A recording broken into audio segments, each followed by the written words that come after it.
마태복음 18장. 그때 제자들이 예수께 나와 이르되 천국에서는 누가 크니이까? 예수께서 한 어린아이를 불러 그들 가운데 세우시고 이르시되 진실로 너희에게 이르노니 너희가 돌이켜 어린아이들과 같이 되지 아니하면 결단코 천국에 들어가지 못하리라. 그러므로 누구든지 이 어린아이와 같이 자기를 낮추는 사람이 천국에서 큰 자니라.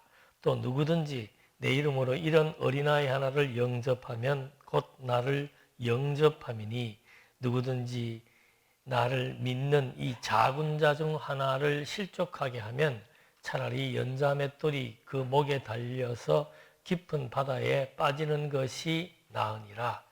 우선 6절까지 봉독해 드렸습니다. 18장의 내용은 천국에 대한 성격을 규정해 주고 있습니다. 그러니까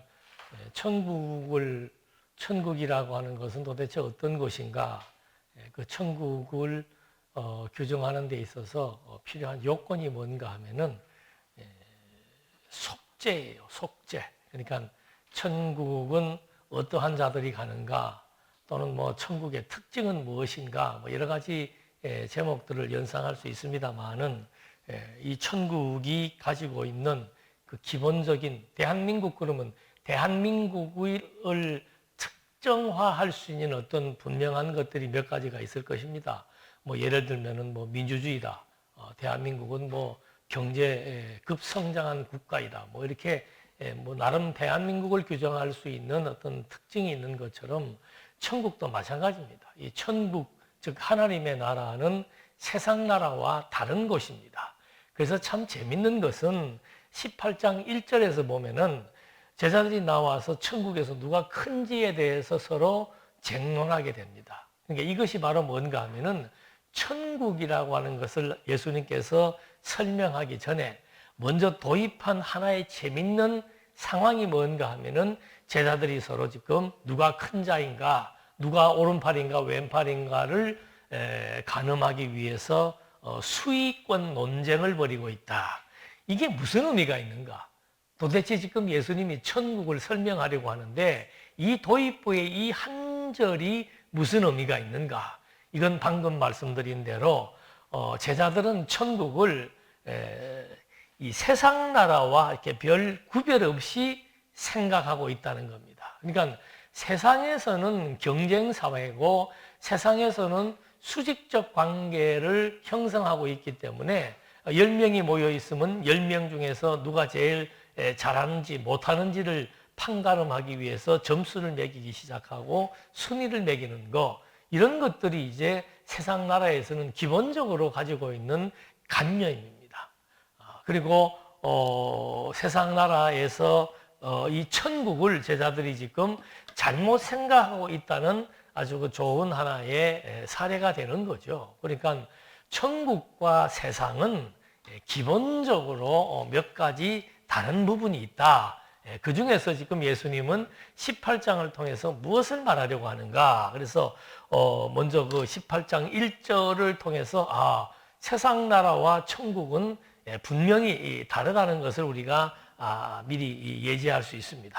그래서 그 질문에서 여기 이제 첫 번째 보면은 어린아이가 나오는데, 재밌는 것은 18장의 모든 내용의 상황을 설명할 때 예수님께서 비유로 말씀하신다는 거예요.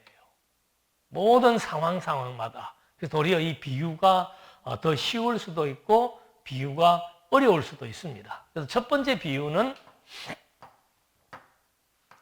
어린아이의 비유를 듭니다. 어린아이의 비유를 통해서 무언가 말씀하시려고 하는데, 여기에서 이제 어린아이와 같지 아니하면은 천국에 갈 수 없다는 첫 번째 선언을 하는 거죠. 그러니까 천국은 어떤 자들이 가는가 하면은 어린아이들이 간다라는 것처럼 우리가 오해의 소지가 있다는 거예요. 그래서 이 비유라고 하는 것은 말 그대로 비유입니다. 본 상황, 어떤 말을 하기 위해서 다른 하나의 예나 상황들을 통해서 부연 설명을 하고자 하는 건데, 그 진의를 정확히 알아야 됩니다. 그래서 그런 예를 든다면은, 그럼 어린아이는 무조건 천국 간다는 건가?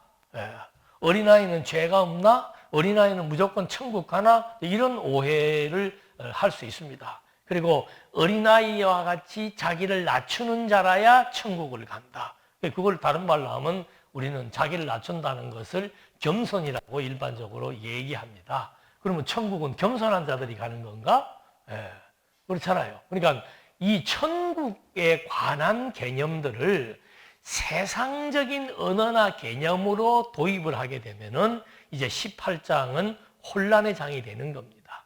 이거 뭐 어떡하라는 소리야? 하는 이제 질문이 나오게 됩니다. 그래서 또 제일 마지막에 이 두 가지 부분에서 뭐가 나오는가 하면은 용서에 관련된 얘기가 나옵니다. 형제를 용서해야 된다. 70번까지 70번 용서해야 된다. 만약에 형제를 용서하지 않으면은 하나님도 너희들을 그대로 대할 것이다. 그러면 우리 기독교인들의 덕목은 형제를 뭐 하는 거다? 용서하는 것이다. 그럼 문제는 뭐 용서를 할 수도 있고 안 할 수도 있는데 이 지금 18장에서는 용서하지 않으면은 하나님께서도 어떻게 한다? 용서하지 않겠다는 거죠. 하나님이 우리 용서 안 해주면은 천국 갑니까? 못 갑니까?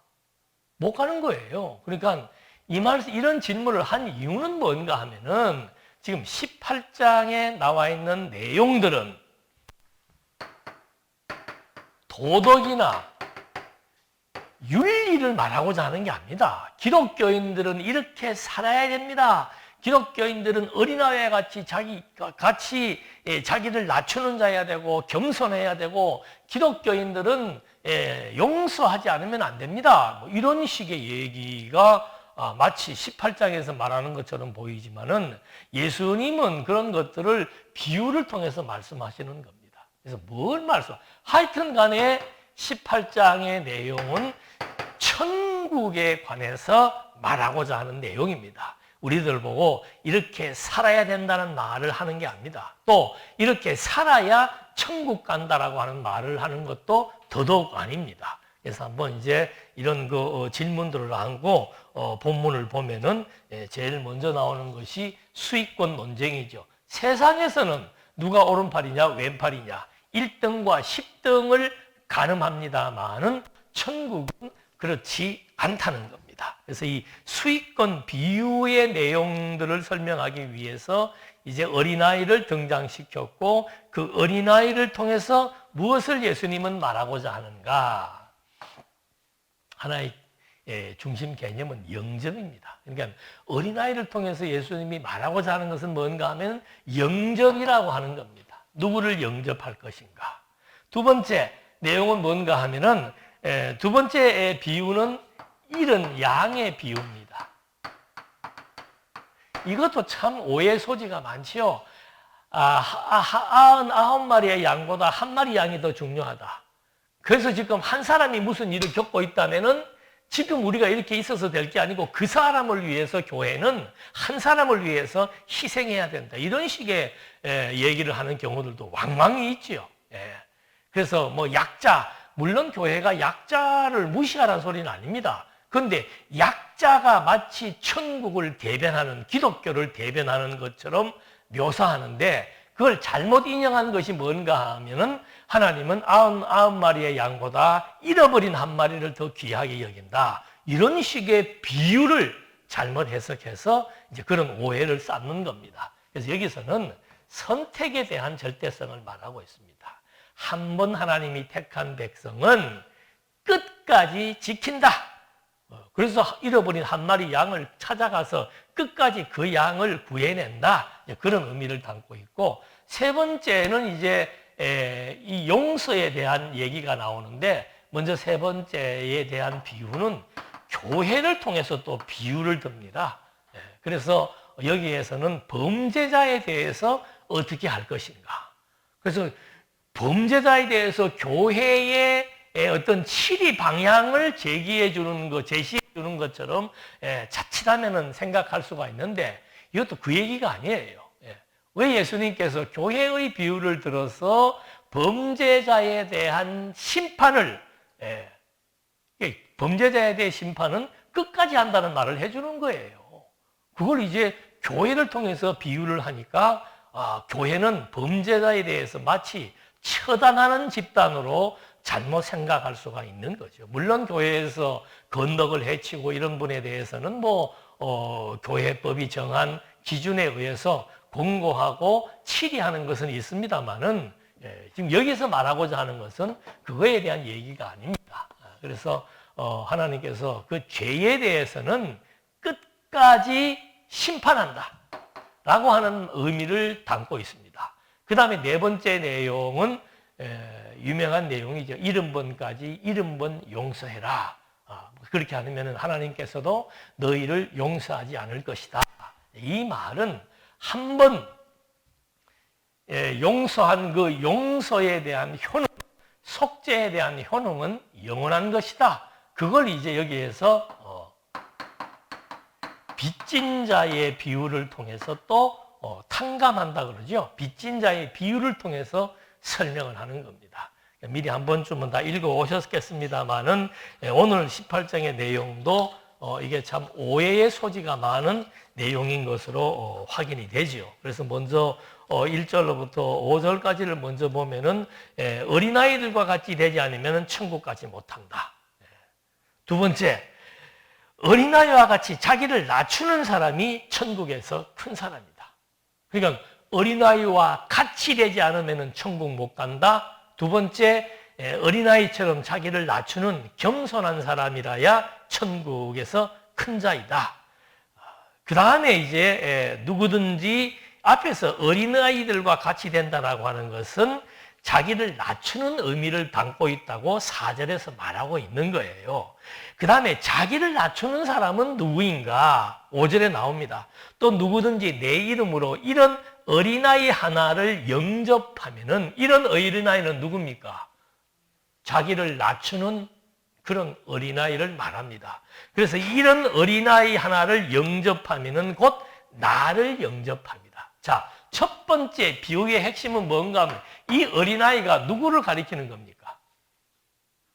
그리스도를 가리키는 거예요. 나오잖아요, 5절에. 이 어린아이를 영접한다는 것은 나를 영접하는 것이다. 왜 그런가? 천국은 누구를 영접해야 되는 거예요? 그리스도를 영접해야 천국 간다는 말을 예수님께서 어린아이를 영접한다라고 하는 비유를 통해서 설명을 한 겁니다. 그러니까 어린아이와 같이 자기를 낮추는 자. 예수님은 겸손의 표본이잖아요. 신이 인간 죄인의 몸을 입고, 아니 대통령이 죄인처럼 행동하면서 형무소에 갇혀서 사형 선고를 받는다, 죄인이 아닌데 그런 일이 어디가 있습니까?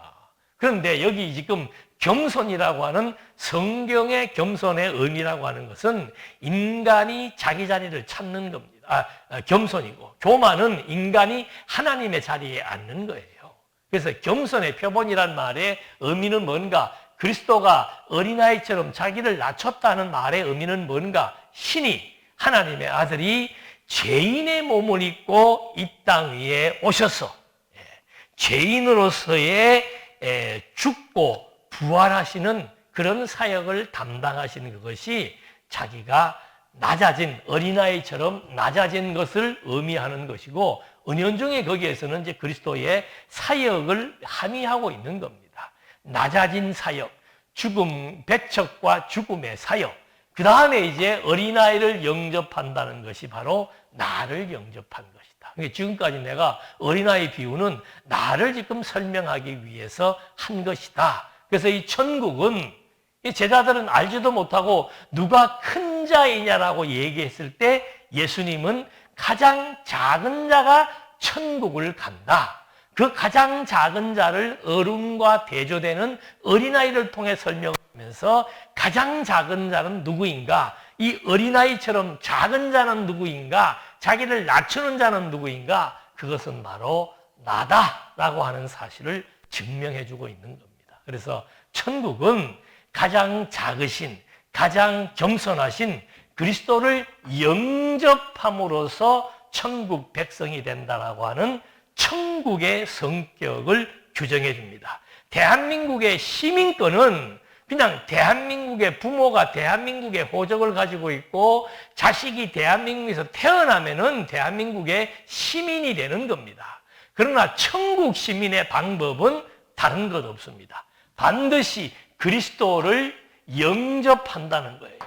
그리스도를 영접하면 무슨 일이 생기는가? 다른 말로 하면 그리스도를 믿음으로 말미암아 새 생명을 얻는다.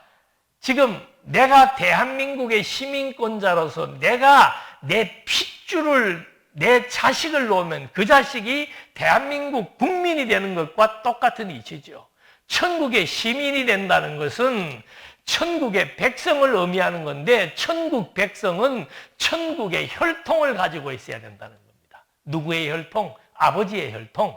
다시 말해서 그리스도의 혈통을 가지고 천국 백성이 된다는 것을 이제 조금 더 우리가 설명할 수 있습니다. 이렇게 해서 나를 영접한다는 것이 바로 천국 백성이 된다는 것이라고 말씀했는데 그 다음에는 반대 얘기를 합니다. 누구든지 나를 믿는 이 작은 자 중 하나를 실족해 하면, 여기도 똑같은 얘기예요.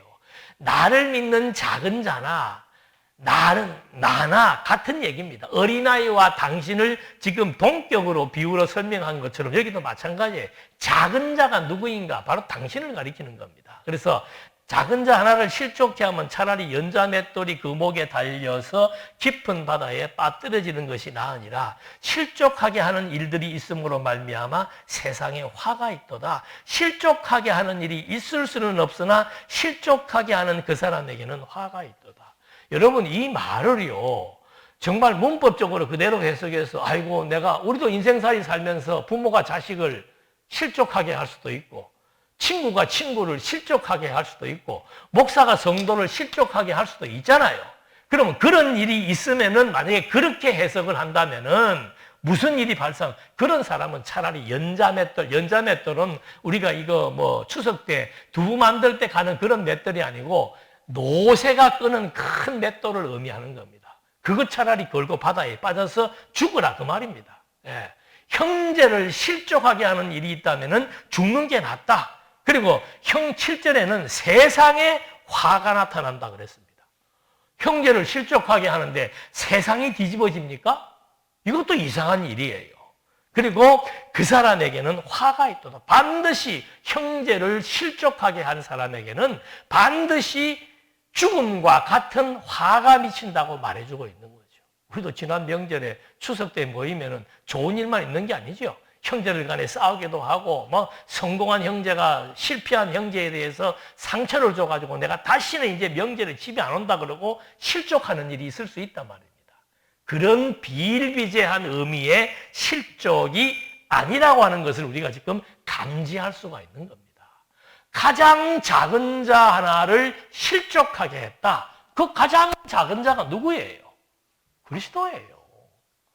어린아이 하나를 영접하는 것, 가장 작은 자 어린아이를 실족하게 하는 것, 영접의 반대가 실족이라 이 말입니다. 그러니까 천국은 그리스도를 통해서 천국 백성이 될 수도 있고 천국 백성이 아닌 자들이 될 수도 있다라고 하는 거. 이걸 이제 염두에 두고 실족에 대한 얘기를 하는데 8절에 보니까 만일 내 손이나 내 발이 너를 범죄하게 하거든 찍어내버리라. 장애인이나 다리 저는 자로 영생에 들어가는 것이 두 손과 두 발을 가지고 영원한 불에 던져지는 것보다 나으니라. 이것도 마찬가지예요. 손발이 범죄한다고 그 노름하는 사람들이 그런 소리지 않으면 내 손 잘라버린다. 자르면 발가락으로도 하더라고. 아니 내가 범죄라고 하는 것은 손이 도둑질을 했다고 해서 손만 잘라서 해결되는 겁니까? 이미 탐욕과 마음과 모든 오장육부 모든 신체가 움직여서 가장 근접했던 게 손인데 그거 자른다고 그게 해결이 되냐 이 말입니까? 이 말은 결국은 연자맷돌 달고 죽으라는 말과 똑같은 얘기예요. 그래서 그렇게 하면서 10절에 3가 이 작은 자 중 하나도 업신여기지 말라. 너희에게 말하노니 그들의 천사들이 하늘에서 하늘에 계신 내 아버지의 얼굴을 항상 배웠느니라. 그러니까 이 작은 자를 천사들이 지금 보호하고 인정하고 그 천사들이 하나님 앞에서 작은 자에 대해서 다 모든 것들을 다 보고하고 있다라고 하는 말을 해주고 있는 겁니다. 그래서 이 작은 자에 대한 실족이라고 하는 것은 그리스도에 대한 실족을 의미하는 것이죠. 그래서 실제로 그때의 그 제자들 가운데서 작은 자인 그리스도를 실족하게 하는 자가 누굽니까? 가룟 유다지요. 그에게는 그 실족하게 하는 당사자에게는 화가 있다 이 말입니다. 그 실족하게 하는 그 당사자 가룟 유다의 그리스도를 실족하게 하는 배신의 행위가 세상에 화를 미치게 했다 이 말이죠. 그래서 그런 이제 의미로서 작은 자에 대한 영접과 반대로 그를 불신해서 실족하게 하는 배반, 이것을 이제 대조적으로 설명을 하면서 천국은 바로 당신을 영접하는 자들만이 가는 곳이다라고 하는 것을 여기에서 강조하고 있는 거죠. 그래서 여기서 실족하게 하는 당사자에게는 화가 있는데 그것은 차라리 오른손이 범죄하면 잘라버리듯이 지체 중에 일부를 제거하듯이 어디에서 제외시켜라? 12 제자 중에서 제외시키라 이 말입니다.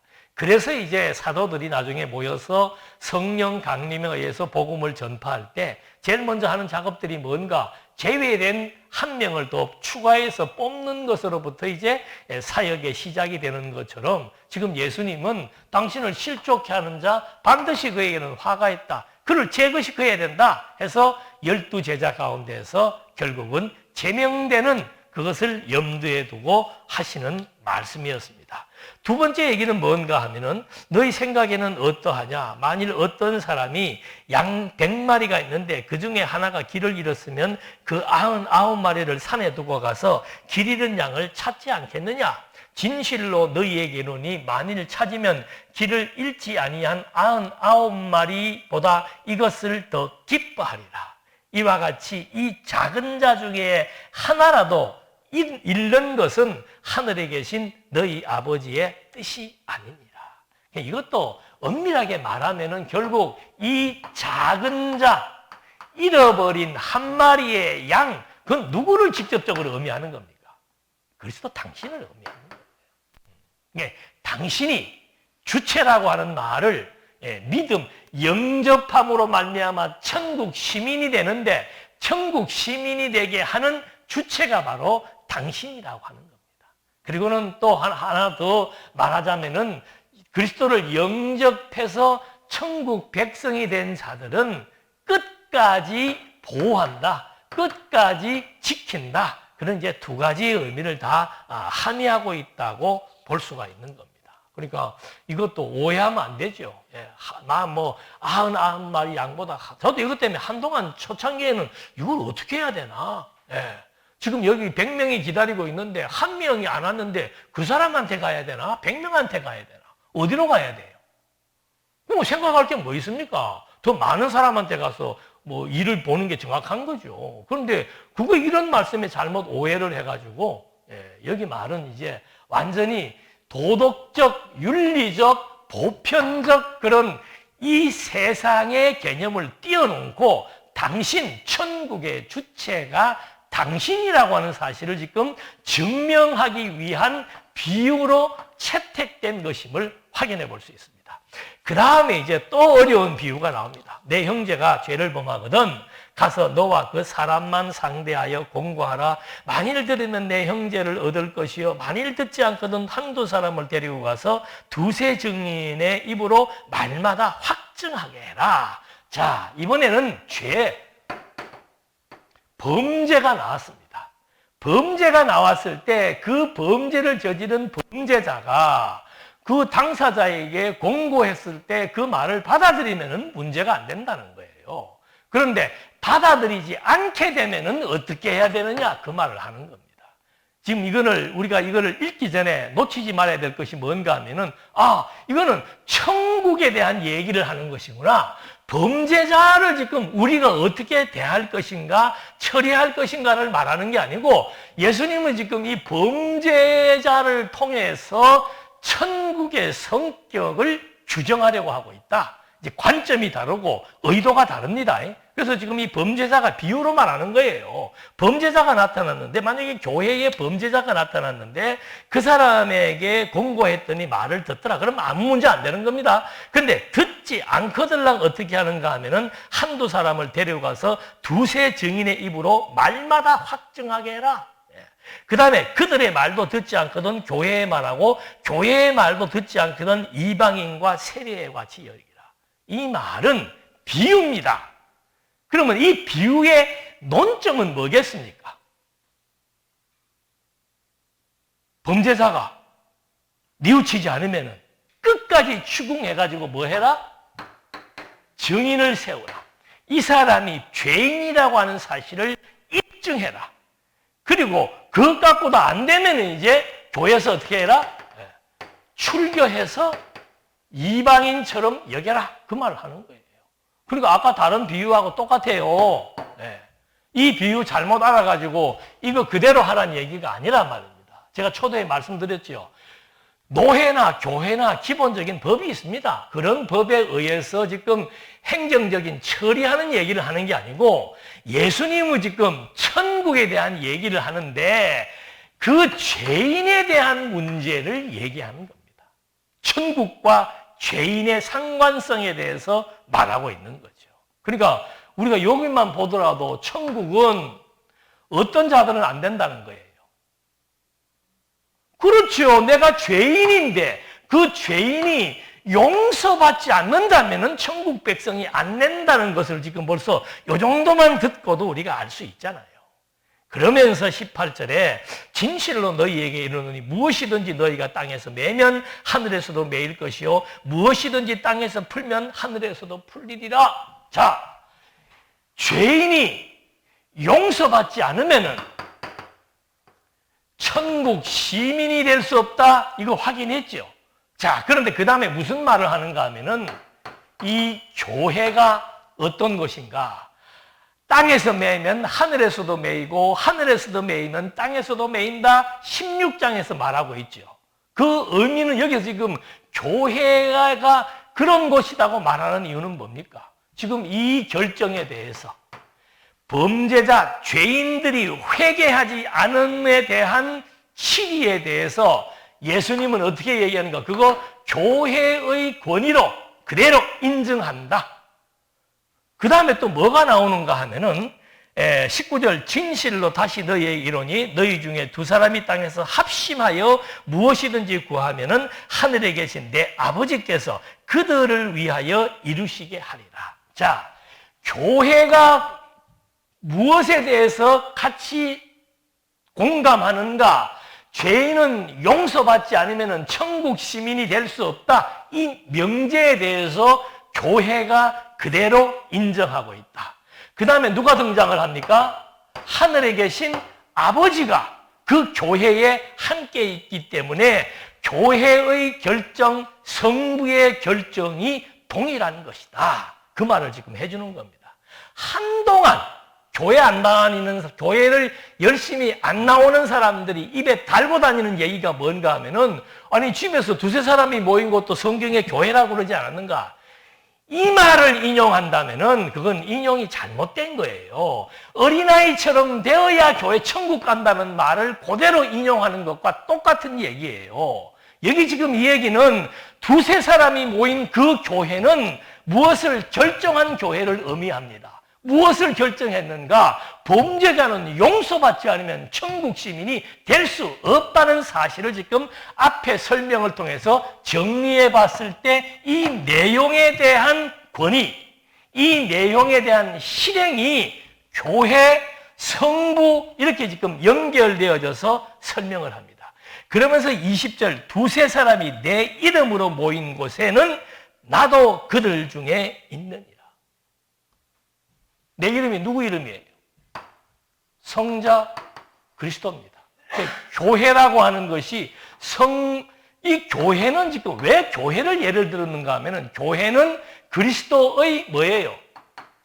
몸이며 교회의 머리가 그리스도라 이 말입니다. 그러니까 교회, 그리스도, 하나님 이 관계를 얘기하는 겁니다. 교회, 그리스도, 하나님 이 뜻이 일치한다. 어떤 뜻이? 어떤 뜻이 일치한다는 얘기예요. 지금 본문에서. 범죄자는, 죄인은 용서받지 않으면 천국 시민이 될 수 없다. 천국 시민은 어린아이와 같은 그리스도를 영접하지 않으면 결단코 될 수가 없다. 똑같은 얘기하는 겁니다. 천국 시민은 잃어버린 한 마리의 양이 소중한 것처럼 가장 소중한, 가장 약해 보이지만 가장 소중한 그리스도에 의해서 천국 시민이 된다. 가장 약한 어린아이, 그게 바로 그리스도이다. 잃어버린 한 마리, 그거 가장 작은 그리스도를 의미하는 것이다. 여기 지금 범죄자 어떻게 된다? 반드시 그 범죄에 대한 대가를 치러야 된다. 다른 말로 하면은 용서를 받아야 된다. 그 말과 똑같은 얘기예요. 자, 이런 얘기를 하니까 그 다음에 베드로가 얘기를 하는 겁니다. 지금 베드로는 이 얘기를 다 듣고 있었던 거예요. 그리고 지금 여기에서 교회의 비유를 들어서 죄인, 그리고 죄인에 대한 사죄, 용서지요. 이 등식을 갖고 죄인은 본인이 회개하고 용서함을 받지 않으면 천국 시민이 못 되는구나 라고 해서 지금 여기에서 중요하게 부각되는 게 뭐예요? 사죄, 용서, 속죄, 그런 거란 말입니다. 그러니까 베드로가 그 말을 듣고 있다가 그때 베드로가 나와 이르되 주여, 형제가 내게 죄를 범하면 몇 번이나 용서하여 주리이까? 이것도 지금 질문 자체가 앞에 내용을 제대로 이해하지 못한 거죠. 예수님께서 용서받지 못하면 안 된다 그러니까 아이고 그러면 뭐 용서 이거 중요한 거네 하면서, 그러면 형제가 죄를 범했다면은 몇 번까지 용서해 줄까요? 이 말은 내가 아는 사람이 나한테 지금 잘못을 저질렀을 때 내가 어디까지 용서를 해야 됩니까? 라는 말과 똑같은 질문이에요. 그런데 이 말은 그 말이 아니잖아요. 예수님의 말은. 그러니까 예수님이 하시는 말씀이 이르시되 내게 이르노니 7번뿐 아니라 7번을 70번까지 할지니라. 그러니까 여기에서 이제 등장하는 것이 뭔가 하면은 용서에 대한 원리가 제시되고 있는 겁니다. 자, 용서라고 하는 것은 뭔가? 무한, 지금 여기로 봤을 때는 77이 49, 이거는 무한한 걸 의미하는 겁니다. 또는 영원, 용서라고 하는 것은 무한대이며 영원하다라고 하는 의미를 지금 예수님은 베드로의 어리석은 질문에 대해서 당신은 의미 있는 지금 대답을 하신 거예요. 그러면서 하시는 말씀이, 그러므로 천국은 그의 종들과 결산하던 어떤 임금과 같으니, 이제 비유로 또 드는 겁니다. 빚진 자의 비유를 드는데, 여기서 우리가 먼저 정리를 해야 될 내용들이 뭔가 하면은 이 용서에 대한 개념입니다. 용서에 대한 개념. 그래서 제가 이걸 이 용서에 대한 개념을 정확하게 이해하지 못하면은 지금 이 말의 논점이 흐려질 수 있겠다.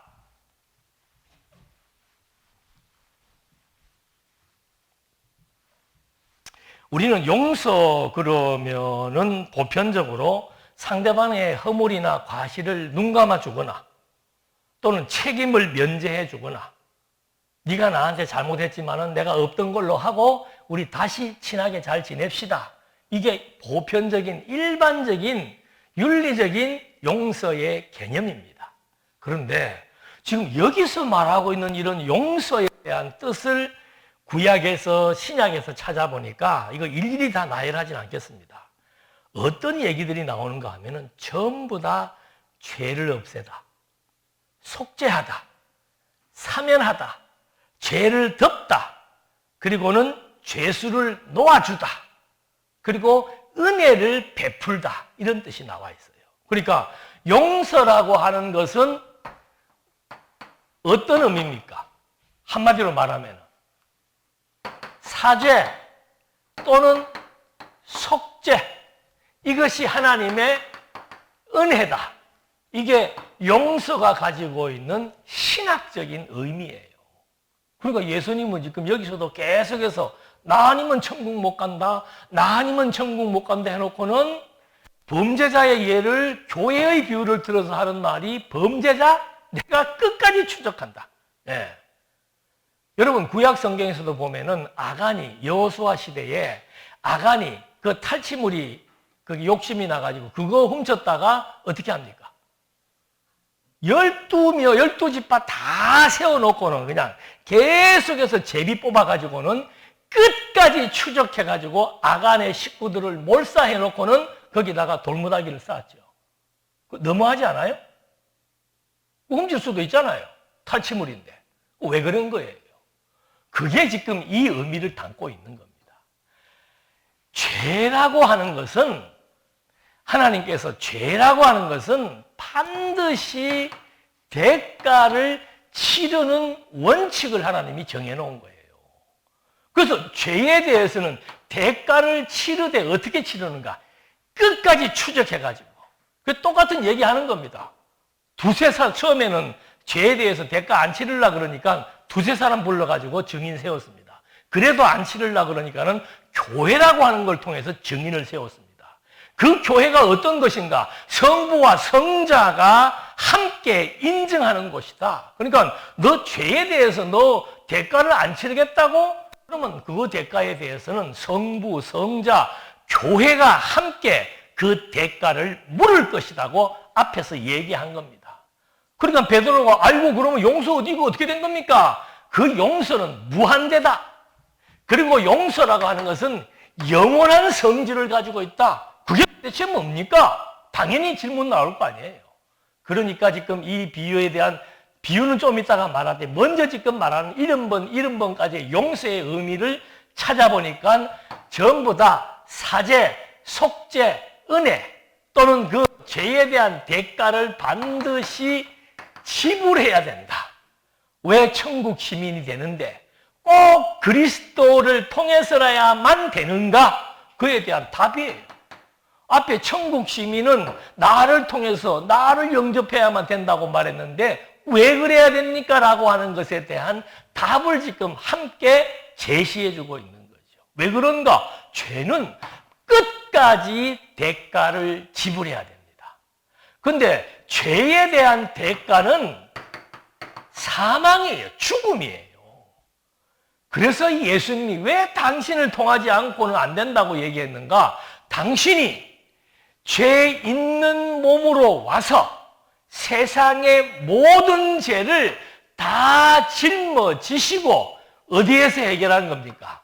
십자가에서 죄에 대하여 죽으심으로 말미암아 당신이 죄를 용서해 줄 수 있는 그 죄를 속죄하고 사죄할 수 있는 그런 권한이 주어졌음을 밝혀주고 있다 이 말입니다. 이 세상에 어떤 죄든 간에 대가 지불하지 않으면 안 됩니다. 예. 그럼 그 대가는 어떻게 지불합니까? 다른 것으로 지불할 방법이 없습니다. 그 유일한 방책은 바로 뭔가? 그리스도께서 그 죄에 대한 것을 자기의 생명을 지불해서 그럼 나하고 내 죄를 위해서 죽을 수 있잖아요.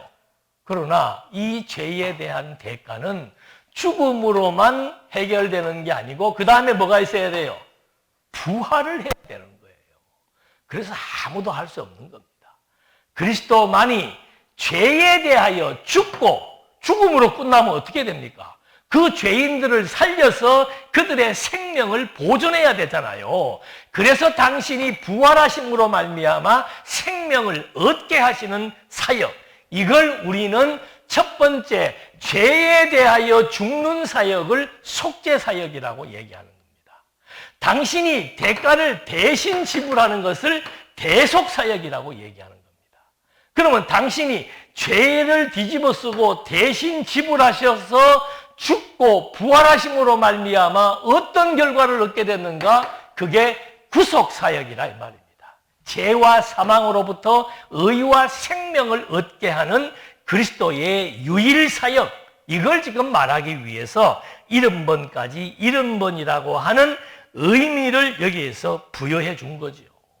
그래서 이 용서라고 하는 의미, 도덕적으로 접근하면은 지금 18장의 내용은 하나도 풀 수가 없는 겁니다. 아이고, 내가 누구를 실족하게 했다? 누구에게 상처를 주었다? 나는 구제받을 수 없다는 얘기예요. 내가 지금 죄를 저질렀다? 그거 일일이 다 대가 지불하지 않으면 구제받을 수 없는데, 죄에 대한 삭슨, 죄에 대한 대가는 목숨이에요. 생명이에요. 그러니까 이 문제도 해결할 수 없다라고 하는 얘기를 확인해 볼 수 있는 겁니다. 그런 의미에서 이제 예수님께서 이 용서에 대한 의미라고 하는 것은 무한대다. 당신이 해결해 놓은 용서라고 하는 것은 무한대다. 그리고 영원하다. 내가 한 사죄와 속죄와 은혜, 용서가 가지고 있는 의미는 무한대요. 영원한 속죄라고 하는 것을 히브리서 기자가 말하고 있는데, 이제 그 다음에 어떤 비유가 있는지 보십시다. 그러므로 천국은 종들과 결산하려 하던 어떤 임금과 같으니 결산할 때에만 달란트 빚진 하나를 데려오면, 이건 우리가 다 아는 얘기입니다. 천국을 어떻게 비유는, 임금이 빚진 사람들의 빚을 탕감해 주는 겁니다. 연말에. 그러니까 이제 거기에서 빚을 많이 진 사람이 탕감을 받은 거예요. 얼마나 그것이 감격적이겠습니까? 우리는 막 연말에 세금만 얼마, 30만 원만 돌려받아도 얼마나 기분이 좋고, 예? 어찌할 바를 모르겠는데, 이게 지금 뭐 엄청나게 빚진 사람의 빚을 탕감해 준 거예요. 그렇다면 나가서 어떻게 해야 됩니까?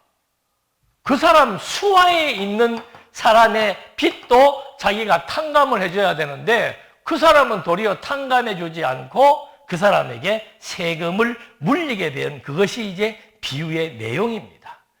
그러니까 이제 33절부터 봅시다. 내가 너를 불쌍히 여긴 것 같이 너도 내 동료를 불쌍히 여김이 마땅하지 아니하냐 하고 주인이 노하여 그 빚을 다 갚도록 그를 옥졸들에게 넘기니라. 너희가 각각 마음으로부터 형제를 용서하지 아니하면 너희 하늘 아버지께서도 너희에게 이와 같이 하시리라.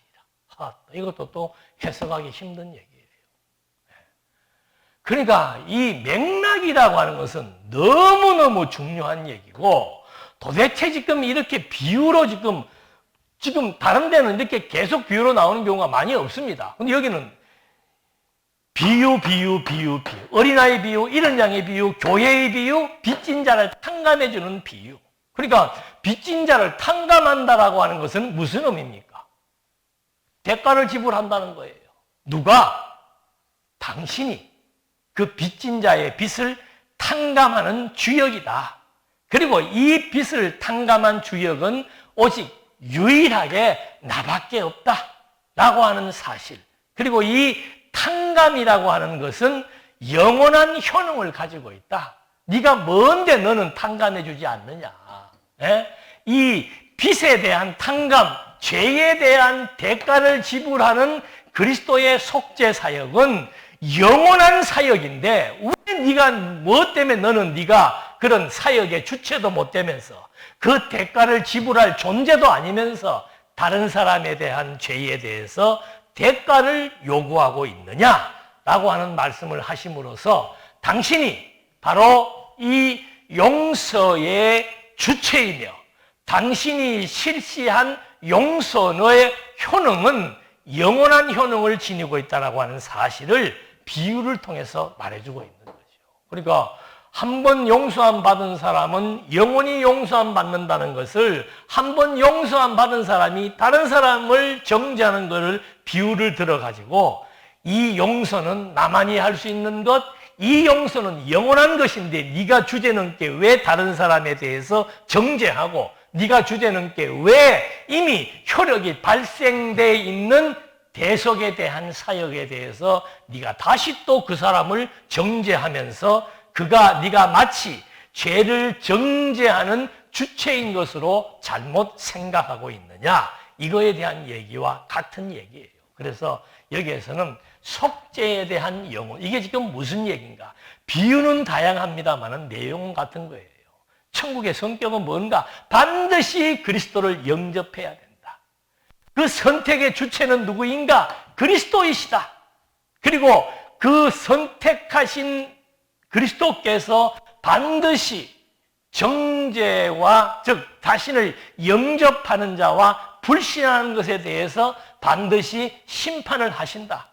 그리고 당신의 그 영접의 결과로 나타난 속죄의 사역이라고 하는 것은 빚진 자가 빚을 탕감받되 영원히 탕감받는다는 사실을 한 번 더 이 어려운 비유들을 통해서 설명해 주심으로써 천국이라고 하는 것은 오직 그리스도를 영접하여 믿음으로 말미암아 그리스도로 주어진 새 생명을 얻는 것, 그리고 그 그리스도가 어떻게 우리에게 하나님의 자녀 천국 시민이 되는 자격을 얻게 하시는가? 모든 죄인들은 갈 수 없는데 그 죄를 당신이 직접 지불해서, 이 용서라고 하는 말 속에는 거룩하게 만든다는 의미도 담겨져 있는 거예요.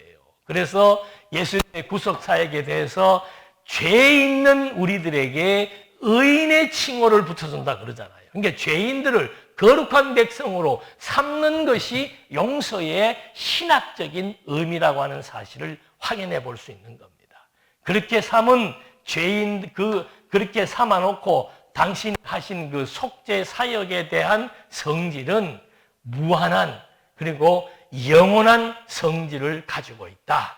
이것이 천국에 대한 특성, 천국에 대한 특성을 한마디로 말하면은 오직 그리스도를 통해서만 천국을 이해할 수 있고 천국 백성이 될 수 있고 영원한 속죄를 통해서 천국 백성으로서의 생명을 얻을 수 있다라고 하는 사실을 우리가 한 번 더 확인해 볼 수 있는 겁니다. 그러니까 여기도 마찬가지, 마음으로부터 형제를 용서하지 아니하면, 마음으로부터 형제를 용서한다는 것은 뭡니까? 바로 그리스도가 행했던 진정한 속죄와 대속과 구속의 사역을 의미하는 겁니다.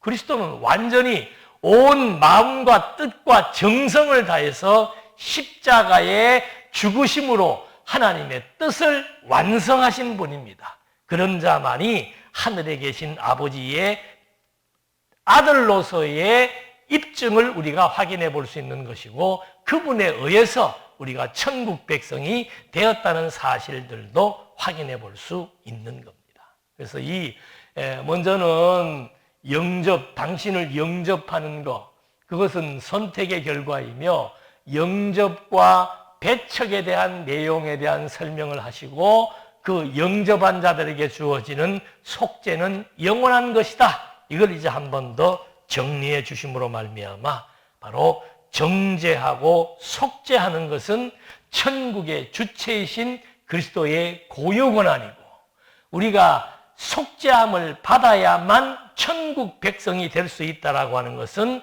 천국을 규정짓는 중요한 성격의 하나인 것을 또 한번 확인해 본 것입니다. 오늘 우리가 하나님의 자녀가 되었다, 우리가 하나님의 이름을 부르고 하나님을 의지하고 하나님께 간구하고 호소하며 살아갈 수 있는 그런 권리가 어떻게 주어진 것인가? 바로 천국의 주인이신 그리스도를 통해서 이 모든 은혜의 역사, 영원한 속죄의 역사로 말미암아 천국 백성이 되었다는 사실 다시 한번 확인해 본 것입니다. 기도하시겠습니다. 우리가 하나님의 나라의 소망을 갖고 산다는 것은, 다시 말하면 이 세상이 어떻게 존재하였으며 무엇 때문에 존재한다는 사실을 알아야만 가능할 수도 있습니다. 그래서 그리스도를 보내시겠다고 약속하신 하나님께서 이 세상 나라를 통해서 천국을 비유로 설명하시며 천국의 주체가 하나님의 아들 그리스도임을 또 한 번 저희들로 하여금 확증하게 하셔서 내가 정말 하나님 나라의 백성이 된 것이, 시민권을 보유하게 된 이것이 나의 열심과 노력으로 주어진 것이 아니고 전적 그리스도의 죽으심과 부활의 사역을 통한 새 생명의 역사가 오늘 우리들로 하여금 하나님의 자녀가 되게 하셨고 천국의 백성이 되게 하셨고 천국을 누리며 살아갈 수 있는 특권을 얻게 되었다는 사실 또 한 번 감사드리며 예수님의 이름으로 기도드립니다. 아멘.